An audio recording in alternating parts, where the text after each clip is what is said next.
খালা তো ভাই কইলো যে ৩টারে সার্ভিস দিতে দিতে আমার এই অবস্থা। আমি তো অবাক কিরে ৩টারে সার্ভিস দিস মানে? কয় হ। কয় কাহিনী কি? কেমনে কি? তাইলে ক। কয় যে তাইলে শুনো কই। চেয়ারের অবস্থা তো খুব চাপা-চুপা ভেঙে গেছে গা। সব অবস্থা খুব খারাপ। পরে কইলাম কেমনে কি? কয় যে আমার রংপুর যখন পড়া শেষ হইলো মানে হিফজ মুখস্থ হইলো তখন আমি ঢাকা গেলাম এক মাদ্রাসায় শুনানি দেওয়ার জন্য। যাইয়া ভর্তি হইলাম এক মাদ্রাসায়। তো ভর্তি হওয়ার পরে হুজুর আমারে কইলো যে তোমার বাড়ি তো রংপুর, টাকা পয়সা নাই, ঢাকা শহরে প্রাইভেট আছে একটা, তুমি তাহলে পড়াইও। বলে আমি আর না করি নাই। আচ্ছা। পরের দিন বিকালে আমারে হুজুরে নিয়ে গেল এক ফ্ল্যাট বাসায়, ২ তলা বাসায় আমি গেল। পরে ওই মেয়ের মার সাথে আমার পরিচয় করায় দিল। পরে ২,০০০ টাকা দিয়ে আমি পড়া স্টার্ট করে দিলাম। পরের দিন বিকাল ৩টা থেকে আমি পড়াই। ৩টা থেকে যখন পড়াই তখন ওই ঘরের দরজা এই মেয়েটা বন্ধ করে দেয়। পড়াই। বন্ধ করে দেই আবার মেয়েটারে বালাই দেখা যায়। মনে করেন সবই হইছে। এইটে পরে তো এইভাবে পড়াইতে ওর সাথে আমার ভালো বন্ধুত্ব হয়ে গেল। বন্ধুত্ব মানে মাখামাখি বন্ধুত্ব। মাখামাখি বন্ধুত্ব হয়ে গেল। মাখামাখি বন্ধুত্ব হওয়ার পরে মাখামাখি থেকে হাতাহাতি থেকে মনে করেন জড়াজড়ি পর্যায়ে গেলাম। মানে ওটার সার্ভিস দেওয়া শুরু করলাম। ওরও ওরও ওরও টাটকা জিনিস, টাটকা জিনিস আমি আরো ভাল লাগে। এভাবে দিতে দিতে কিছুদিন দিতে দিতেই ওর বড় বোন একটা টেনে পড়ে। সেটা আবার জানলা দিয়ে দিকে ফেলাইছে। দেইখা ঘরে মধ্যে ঢুইকা পড়ছে। ঢুইকা এখন কইতাছে ওই ছোট বোনটারে একটা থাবড় মারলো, থাবড় মাইরা হেডা কয় ঘরে যা। আর আমার মাথা তো নিচু হয়ে গেল। এবার মাথা নিচা করে হইলো।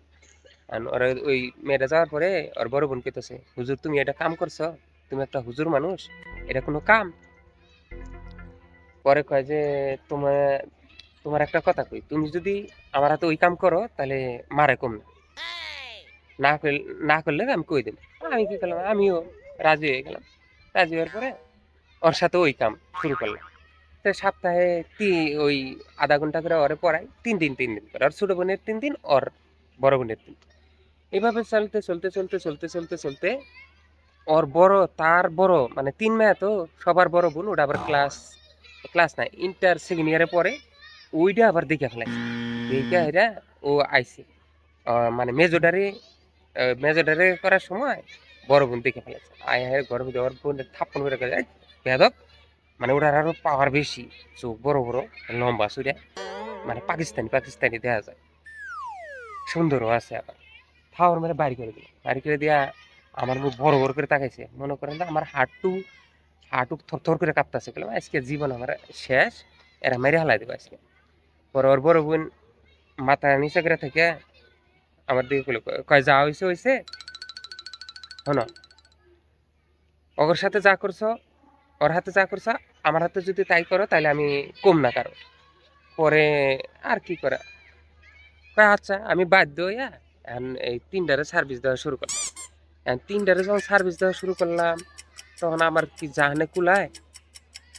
এইভাবে মাসের পর মাসে প্রায় ১.৫ মাস খানি সার্ভিস দেওয়ার পরে একদিন হুট করে ওর মাই দেখছে তো মায়ের তো সেই গিয়ার আরো ৩টা মেয়ে এসে বুঝাই যায় না।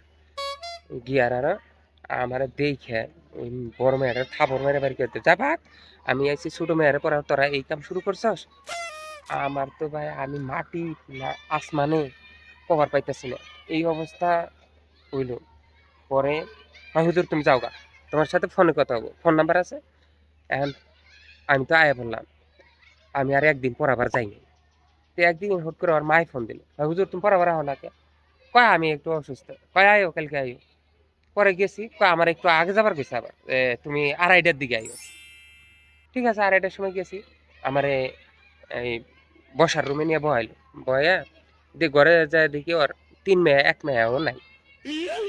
কয় দেখো তোমারে মাসের বেতন দেয় কেরা? বললাম আপনি।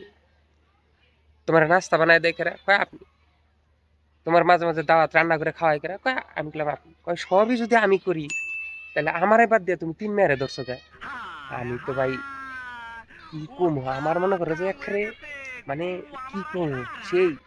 তো ওই দিনই প্রথম তারে আমি সার্ভিসটা দিলাম। সার্ভিস দিয়ে হেও খুশি, মাজা একেবারে চরম খুশি। খুশি হওয়ার পরে এইভাবে ৪ জনের সার্ভিস দিতে ভাই আমার চাপা চুপা ভাইঙ্গা আর একটু শুকিয়ে যান শুরু করলো। পরে আমি কি করলাম যে কইলাম আমার কিছু ছুটি দেন, আমি বাড়িতে যাম, বাড়িতে যাই কিছুদিন থাকি আহি। তাই আমি রংপুরে আইয়া পড়লাম। রংপুর আইয়া আমি সরকারি হাসপাতালে এক ডাক্তারের সাথে কথা কইলাম যে আমার এই মানে ডাক্তার দেখামু। স্লিপ টিলিপ কাইটা ডাক্তারের রুমে গেলাম আর কি। ডাক্তার কইলো যে এই অবস্থাকে কয় সম্পূর্ণ খুলা কও। পরে খুলা কওয়া শুরু করলাম। কইলাম যে আমি ঢাকা এইরকম এক বাসায় প্রাইভেট পড়াইতে পড়াইতে প্রথম ছোট মেয়ের সাথে সম্পর্ক, পরে তার সাথে শারীরিক সম্পর্ক, আমরা থাকাথাকি করি, তারপরে বড় মেয়ের হাতে, তারপরে তার বড় মেয়ের ৩ মেয়ে, তারপরে আর মায় দেখা ফেলে, মায় দেখা পরে ওর মার হাতেও থাকাথাকি করি। কয় কোনে? কয় যে নাম কি কি? সব নাম আমি কই দিলাম। এখন ওই ডাক্তারে কয় তুমি আহ। বলে আমি গেলাম, ডাক্তার দিয়ে বেডে হুইয়া বললো, হুইয়া গোয়ার কাপড় খুলে দিল। খুলে দিলে পরে কয় যে তুমি তো আমার ৩ মেয়া বউ সবারই তো সার্ভিস দিছ, এখন আমারও সার্ভিস দাও। আমি তো ভাই অবাক হয়ে গেছি, কি রে? কয় তুমি যা করে সার্ভিস দিছ ওটা হলো আমার ফ্যামিলি। ভাই এই কথা কওয়ার সাথে সাথে আমি দরজাটা খুইলে একটা এসাই দৌড় দিছি, এক দৌড়ে বাইতে পড়ছি। আয়া হেরে ভাই, এই যে ঘর থেকে ৩ দিন না বের হওয়ার পরে তোমার হাতে এসে প্রথম দেখা। ভাই এই কাহিনী বুঝছো?